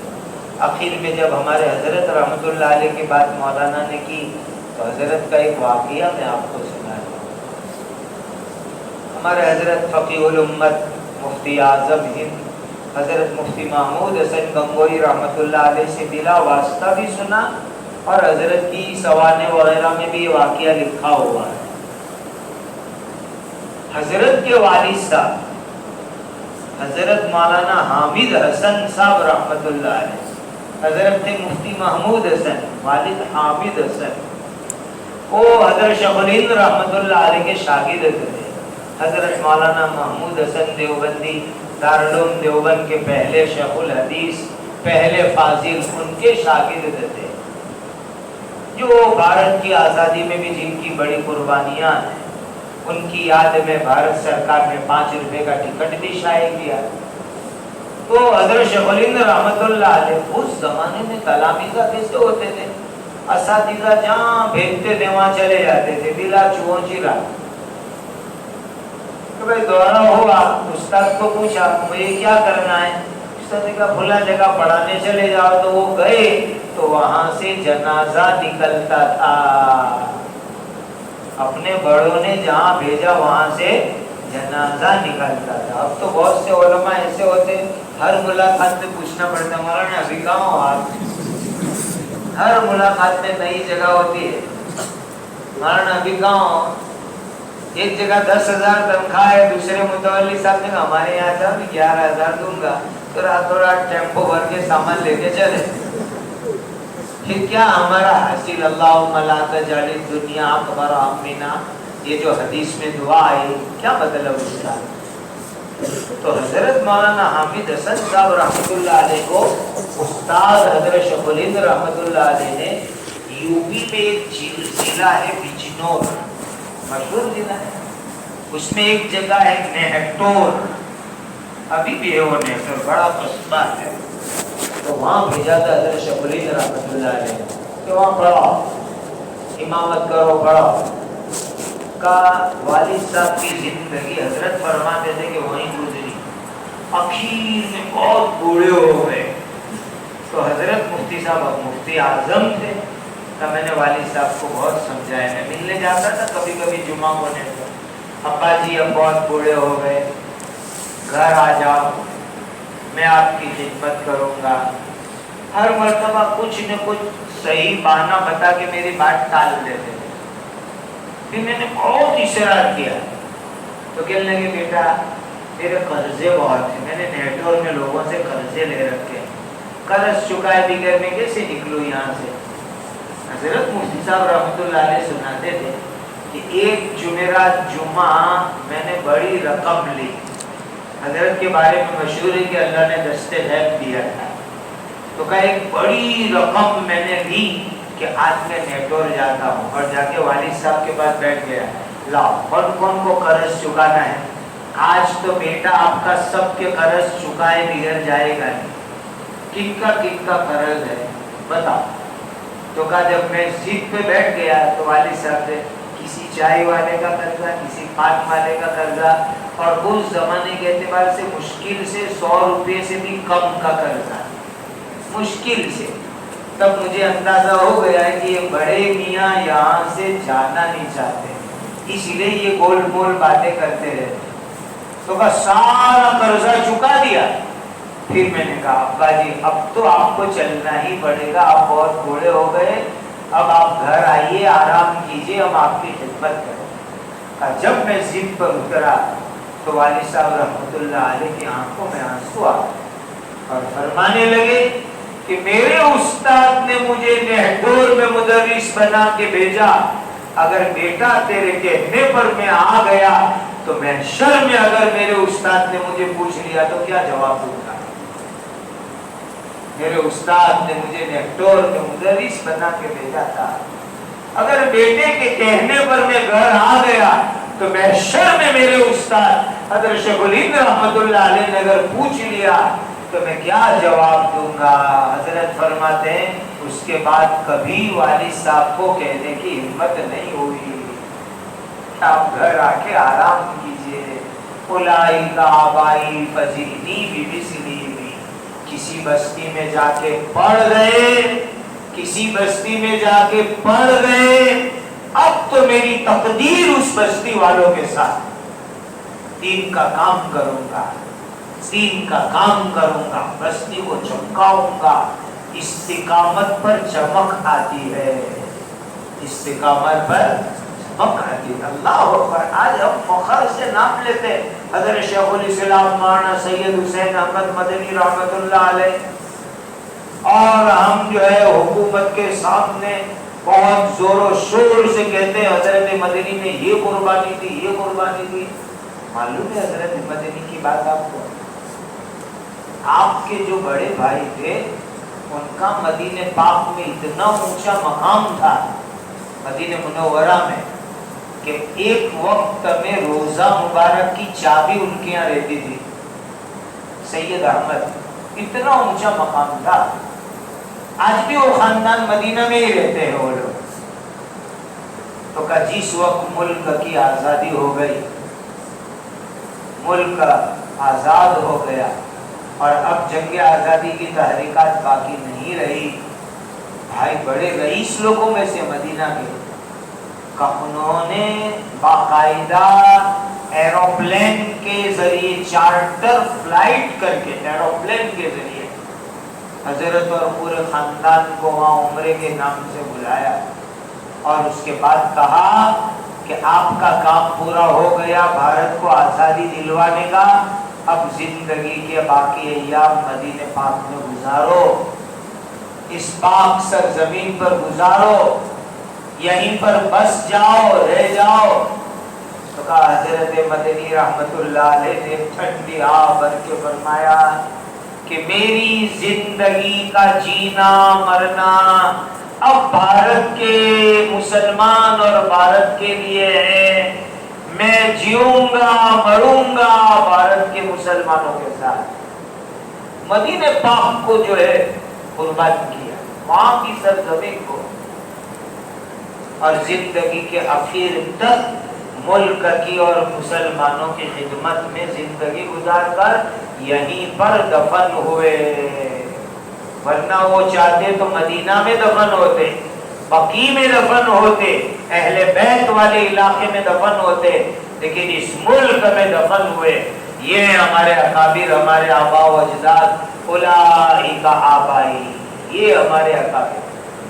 میرے معزز علماء, میرے سر کا تاج, جس بستی میں جاؤ جب تک وہ نہ نکالے, جب تک وہ نہ نکالے, تم نہ کرے نکالے, وہاں تک ہم خود چھوڑ کے نہ جاوے. استقامت پر چمک آتی ہے. اور آج کے حالات کے اندر بہت ضروری ہے, کہتے ہیں کہ نیا جب ناؤ کشتی بھور میں پھنسی ہو تو ملاح نہیں بدلا کرتے. اس وقت امت کی کشتی بھور میں پھنسی ہے, ہم ملاح ہیں. یہ بدلنا مناسب نہیں ہے کہ معمولی باتوں میں جگہ بدلا کرے, بستیوں میں پڑ جاؤ, مسلمانوں کے ایمان اور دین کی فکر کرو. انشاءاللہ یہ چیز قیامت میں ہماری عزت کا ذریعہ بنے. قیامت میں ہمارے لیے اہل القرآن ہم اہل اللہ و خاصتہ والی جماعت میں شمولیت کا انشاءاللہ ذریعہ بنے گی. اس لیے آج کے حالات کے اعتبار سے یہ چند گزارشات آپ کی خدمت میں پیش کیے. عقائد پر محنت کرو اور اللہ کا شکر ادا کرو. اللہ نے ہمیں اس مبارک کام پہ لگایا. میرے معزز علماء, ہمارے ساتھ پڑھنے والے, ہمارے ساتھ دورہ کرنے والے, ہمارے ساتھ حفظ کرنے والے کتنے مولوی اور حافظ ایسے ہیں کہ آج وہ دنیا کے کاروباروں میں پڑے ہوئے ہیں. کوئی کھیتی میں, کوئی دکان میں, کوئی ملازمت میں, کوئی دینی کام ان سے قابل ذکر نہیں ہو رہا ہے. اللہ نے مجھے اور آپ کو اپنے دین کے لیے قبول کیا ہے, ان کا احسان, ان کا کرم ہے, ان کا فضل ہے کہ اللہ نے ہم سب کو, ہم گنہگاروں کو اس کے لیے قبول کیا. اب استقامت اور دعا کہ جان نکلے گی تو اللہ کے دین کے خاطر, دین سیکھتے سکھاتے پڑھتے پڑھاتے ہماری جان نکلے. یہ عزائم, یہ دعائیں, اس کے ساتھ اللہ کا شکر ادا کرتے ہوئے محنت کرنے والے بنو. معلم محنتی ہوتا ہے, علم عمل والا ہوتا ہے, لغویات سے بچنے والا ہوتا ہے, متواضع ہوتا ہے. اللہ مجھے اور آپ کو صحیح معنی میں معلم بنا دے, مفتاحا للخیرات بنا دے, اغلاقا للشرور بنا دے. مانگا کرو رو رو کر کے, ہمارے پاس پڑھنے والے بچوں کے لیے بھی دعائیں کرو. ایک استاد کی دعا بچوں کی طلبہ کی تقدیر بدل لیتی ہے، ان کے لیے بھی دعا کرو اور اپنے لیے بھی دعائیں کیا کرو۔ اللہ ہمارے وجود کو مفتاح للخیرات بناوے، مغلاق للشرور بناوے۔ آج کے حالات میں یہ کام بہت اونچا، بہت اونچا، بہت اونچا۔ بس وعدہ خلافی کر کے میں علامہ اقبال کی بات سنا کر کے اب تو ختم ہی کر دوں گا۔ ڈاکٹر اقبال ایک زمانے کے اندر یہ مکتب اور علماء کے بڑے مخالف تھے۔ ان کی اوپر یہ سائنس اور دنیاوی ڈگریوں کا بڑا جو ہے بھوت سوار تھا۔ وہ اس زمانے کے اندر کہتے تھے کہ کیا مکتب مدرسہ، نیوٹن کا سائنس پڑھو، ڈگریاں حاصل کرو، عجیب عجیب باتیں۔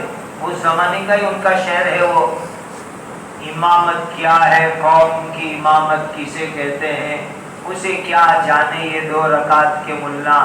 وہ اسی دور کا شعر ہے۔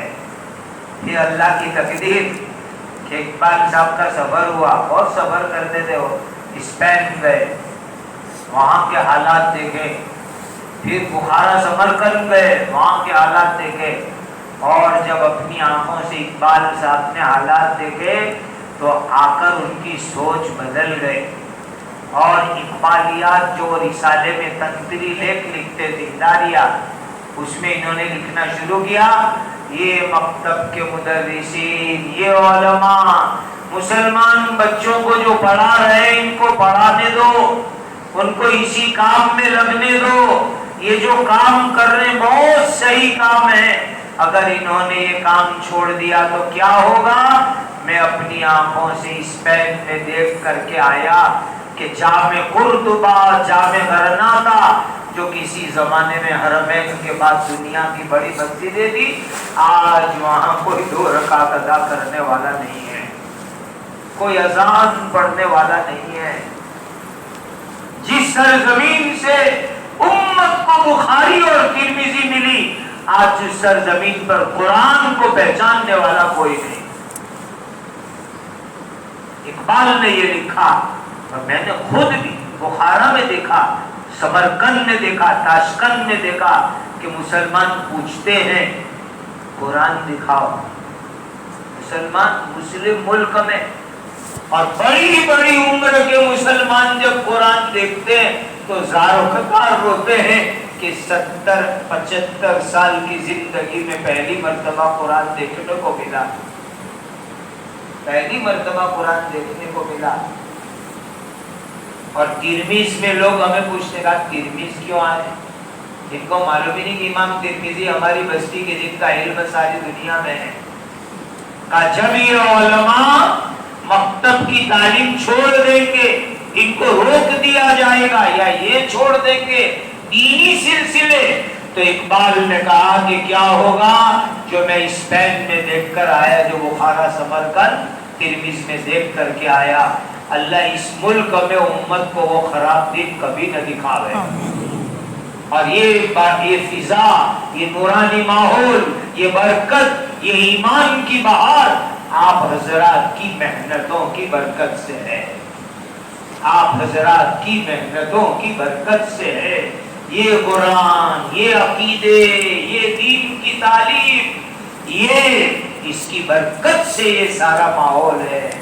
اللہ ہمیں ہمیشہ اس مبارک سلسلوں سے جڑے رہنے کی توفیق اور سعادت عطا فرمائے۔ جمعہ کی رات، چھٹی کا دن، آپ سب حضرات اتنی بڑی تعداد میں تشریف لائے، اللہ آپ حضرات کی آمد کو قبول فرمائے، اپنی رضا اور خوشنودی کا ذریعہ بناوے، اور آج کی ہماری اس گفتگو کو مسلمانوں کی موجودہ اور قیامت تک آنے والی نسلوں کے ایمان کی حفاظت کا اللہ ذریعہ بنائے، اور اللہ تعالی ہماری ان فکروں کو، کوششوں کو اپنی رضا کا ذریعہ بناوے، اور آخرت میں اہل القرآن ہم اہل اللہ وخاصتہ والی مبارک جماعت میں ہمیں شامل فرما لے۔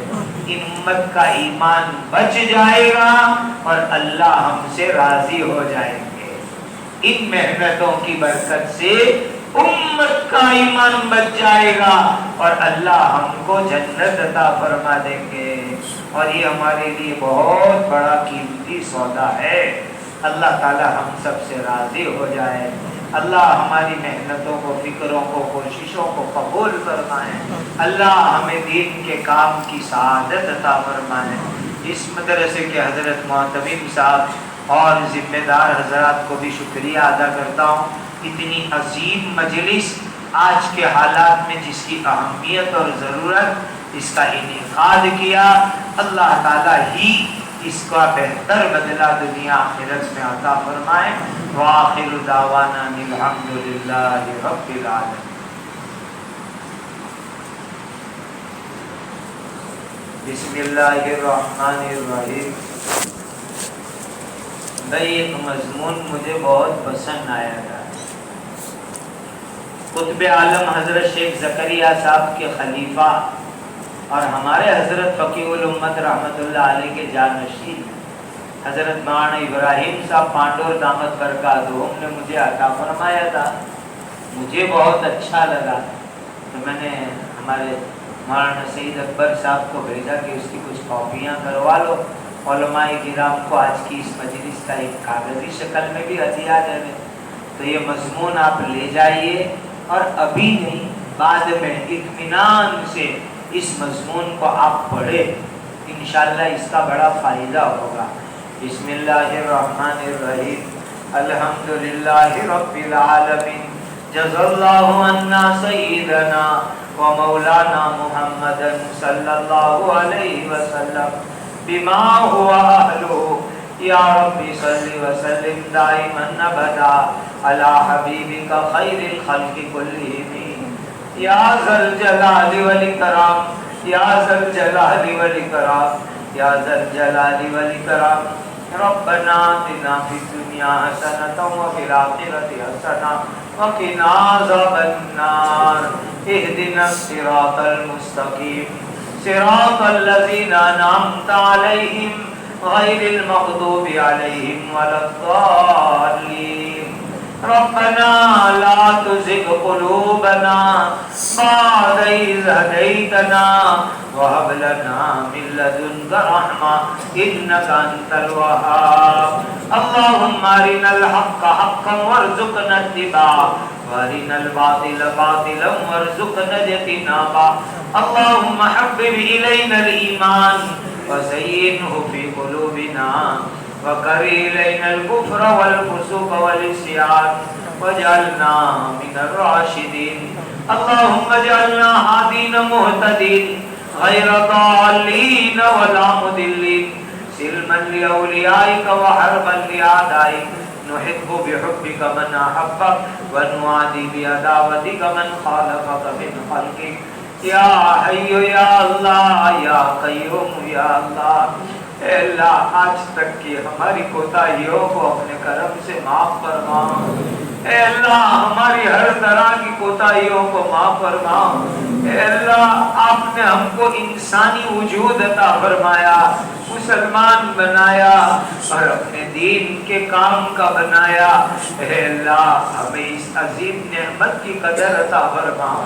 اے اللہ آج تک اس سلسلے میں جو کوتاہیاں ہوئی اسے اپنے کرم سے معاف فرما۔ اے اللہ اپنے دین کی مقبول خدمات کے لیے موت تک ہمیں قبول فرما، زندگی کی آخری سانس تک اپنے دین کی مقبول خدمات کے لیے ہمیں قبول فرما۔ ہماری ناشکری ناقدری کی وجہ سے اے اللہ ہمیں محروم نہ فرما۔ اللہم لا تنزی منا صالح ما آتیتنا، اللہم لا تنزی منی صالح ما آتیتنی، اللہم لا تجعل الدنیا اکبر ہمنا ولا مبلغ علمنا۔ اے اللہ ابنائے دنیا میں سے نہ بناؤ، ابنائے آخرت میں سے بنا دیجئے۔ اے اللہ ہم کو، ہمارے گھر والوں کو، ہماری قیامت تک آنے والی نسلوں کو اے اللہ سچا پکا متقی مسلمان بنا دیجئے، سچا پکا مسلمان بنا دیجئے۔ ہر نوع کی ارتداد سے حفاظت فرماؤ، ہر نوع کی گمراہیوں سے حفاظت فرماؤ، ہمیں مفتاح للخیرات بنا دیجئے۔ دیجئے، مغلاقا للشرور بنا دیجئے، آخرت میں اہل القرآن ہم اہل اللہ و خاصت والی جماعت میں شامل فرماؤ۔ اے اللہ پورے عالم میں ایمان والوں کی ہر طرف حفاظت فرماؤ، ایمان والوں کی ایمان کی، عقائد کی، اعمال کی، جان مال عزت عصمت کی اللہ اپنے کرم سے حفاظت فرماؤ۔ اے اللہ جو مرتد ہو گئے یا مرتد بنا دیے گئے، اے ہادی مطلق اللہ ان کو دوبارہ ایمان عطا فرماؤ، دوبارہ ہدایت عطا فرماؤ، اور جو ارتداد کے دہانے پر ہے یا تذبذب میں ہے، اے اللہ ان کو کامل ایمان عطا فرماؤ، کامل ہدایت عطا فرماؤ۔ اے اللہ آپ تو وہ قدرت والے ہیں کہ جس ہندا ظالمہ عورت نے سید الشہداء کے کلیجے کو چبایا تھا، اے اللہ آپ نے اس ہندا کو ایمان دیا ہے، صحابیہ بنایا ہے، مولا آج آپ سے اسی ہدایت کا واسطہ دے کر بھیک مانگتے ہیں کہ پوری امت میں جو مرتد ہو گئے ان کو دوبارہ ایمان عطا فرماؤ، ہدایت کی ہواؤں کو چلا دیجئے، ہمیں اور ہمارے گھر والوں کو، ہماری نسلوں کو سچا پکا مسلمان بناؤ، ہر نوع کی گمراہی اور ارتداد سے حفاظت فرماؤ۔ اے اللہ پوری دنیا کے ایمان والوں پر خصوصی رحم کرم فضل فرماؤ، مظالم کا خاتمہ فرماؤ۔ اے اللہ بے گھروں کو گھر عطا فرماؤ، جڑوں کو آباد فرماؤ، زندگی میں بار بار مکہ مدینہ کی حاضری عطا فرماؤ، حلال برکت والی عزت والی آسان روزی عطا فرماؤ، اجتماعی انفرادی الجھن اور پریشانیوں کو دور فرماؤ، پورے عالم میں جتنے دین کے کام ہو رہے کاموں کے کام کرنے والوں کی حفاظت فرماؤ۔ اس مجلس میں موجود اے اللہ اپنے تمام بندوں کو دنیا اور آخرت کی سعادتیں عطا فرماؤ، آج کی مجلس کو بے انتہا قبول فرماؤ، تا قیامت بے شمار خیرات وجود میں آنے کا ذریعہ بناؤ۔ اے اللہ ان میں سے ہر ایک کو اے اللہ ہدایت کا چشمہ بنا دیجئے، ہدایت کا سمندر بنا دیجئے، ہدایت کا بادل بنا دیجئے، ہدایت کا مفتاح بنا دیجئے۔ اے اللہ اس مدرسے کو بھی قبول فرماؤ، ترقی عطا فرماؤ، اس کی ضروریات پوری فرماؤ، صبح قیامت تک ہر خیر کی ترقی کے ساتھ اس ادارے کو جاری ساری قائم فرماؤ۔ اے اللہ ہماری عمر میں علم میں برکت عطا فرماؤ، کامل تقوی عطا فرماؤ، اے اللہ کامل خشیت آپ کی عطا فرماؤ، اپنی محبت معرفت عشق ہمیں عطا فرماؤ۔ پیارے آقا تاجدار مدینہ حضرت محمد رسول اللہ صلی اللہ علیہ وسلم نے جتنی خیر مانگی ہمیں اور پوری امت کو عطا فرماؤ۔ نبی پاک صلی اللہ علیہ وسلم نے جن شرور سے پناہ چاہی اے اللہ ہماری اور پوری امت کی حفاظت فرماؤ۔ اللہم صلی وسلم وبارک وانعم علی سیدنا و مولانا محمد وعلی آلہ وصحبہ اجمعین۔ اللہم آمین اللہم آمین اللہم آمین۔ سبحان ربک رب العزت عما یصفون وسلام علی المرسلین والحمد للہ رب العالمین۔ شب جمعہ ہے، کم از کم 300 بار درود پڑھ لیجئے چلتے پھرتے جاتے ہوئے، اور سنت طریقے سے مسجد سے باہر نکلے۔